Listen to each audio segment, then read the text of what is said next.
Have you ever found yourself snapping at someone you love, and then immediately feeling this wave of guilt wash over you? Or maybe you've been called moody or difficult when, deep down, you just feel completely overwhelmed and misunderstood. You think to yourself, I'm not a bad person, I'm just upset. If this sounds familiar, I want you to know you're not alone, and this video is for you. Today, we're diving deep into a really common human experience, the moments when our difficult emotions, like frustration, sadness, or anxiety, get misinterpreted as bad behavior. It's a painful mix-up that can damage our relationships and our own self-esteem. We're going to explore why this happens, how it affects us, and most importantly, what we can do to change the narrative both for ourselves and for the people around us. Stick around, because understanding this one simple idea can be a total game changer for your mental well-being and your connections with others. So,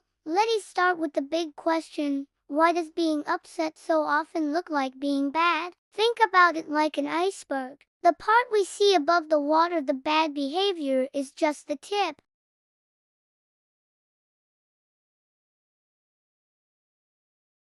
But underneath the surface, hidden from view, is the massive bulk of the iceberg, the actual emotion.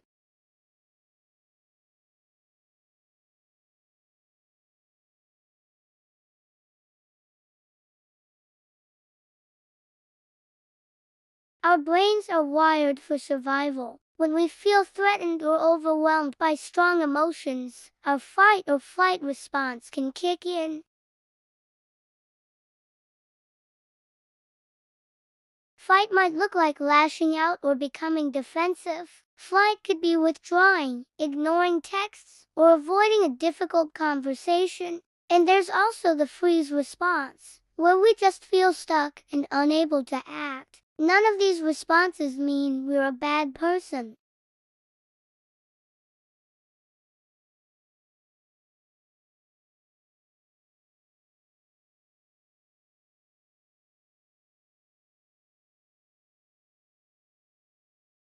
This misinterpretation can create a really painful cycle. Someone reacts to your behavior, maybe by getting angry back at you or calling you out. This makes you feel even more misunderstood and invalidated, which in turn amplifies your original upset. Now you're not just sad, you're sad and also angry that no one understands you. It's a spiral that can leave you feeling isolated and convinced that there is something fundamentally wrong with you. But I'm here to tell you, there isn't. You're not bad. You're just a human being with a complex inner world. So, how do we break this cycle? The first and most powerful step is self-awareness. We need to become emotional detectives in our own lives. The next time you feel that surge of anger or the urge to completely shut down, try to press pause, even for just a second. Ask yourself, what am I really feeling right now? Go beneath the surface level anger. Is it embarrassment? Is it hurt? Is it fear? Naming the core emotion is like turning on a light in a dark room. It takes away its power to control you from the shadows.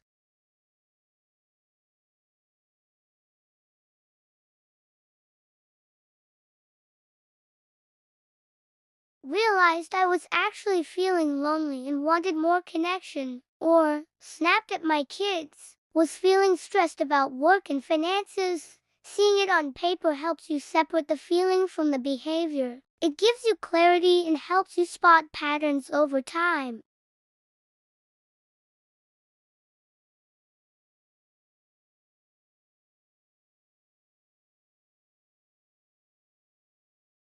Once you start to understand your own triggers, the next step is learning to communicate them.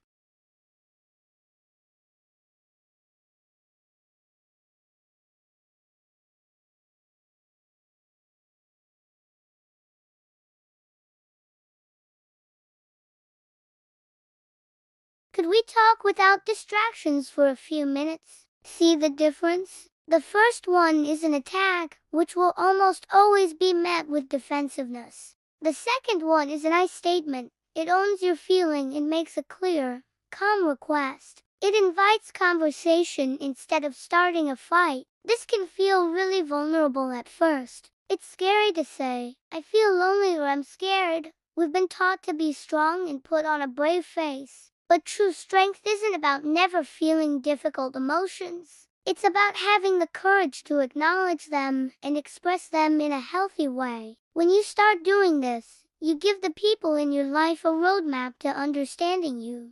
You're not leaving them to guess what's going on behind your actions. You're telling them, and more often than not, people will respond with empathy and a desire to help. They can't help you if they think you're just being mean, but they can support you if they know you're hurting. What do we do when we're on the receiving end? When someone we care about is acting badly, our first instinct might be to react to the behavior, to get defensive or angry ourselves. But what if we tried to look for the iceberg?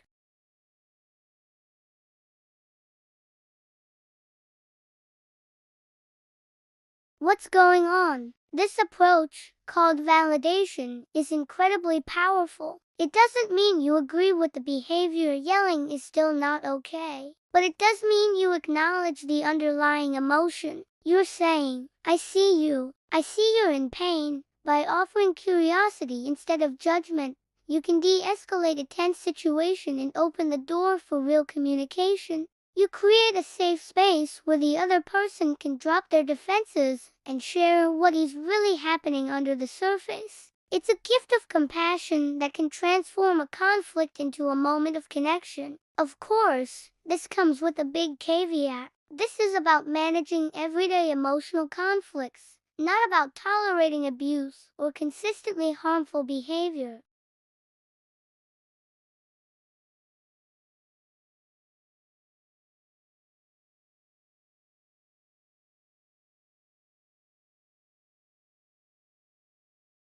But in our day-to-day interactions with the people we love, our partners, our families, our friends, learning to see the upset behind the bad is revolutionary. It allows us to have more grace for ourselves when we stumble. We can learn to say, wow, I was really out of line. I was feeling super overwhelmed, and I'm sorry I took it out on you. This builds self-compassion and teaches us to be accountable without drowning in shame. It also allows us to offer that same grace to others. We can start seeing their difficult moments not as a character flaw, but as a sign that they're struggling. It helps us build stronger, more resilient, and more honest relationships. So, the next time you feel that prickly, irritable feeling bubbling up, or the next time someone you love seems distant or angry, I challenge you to remember the iceberg. Take a moment, look beneath the surface, ask, what's the emotion here? You're not bad,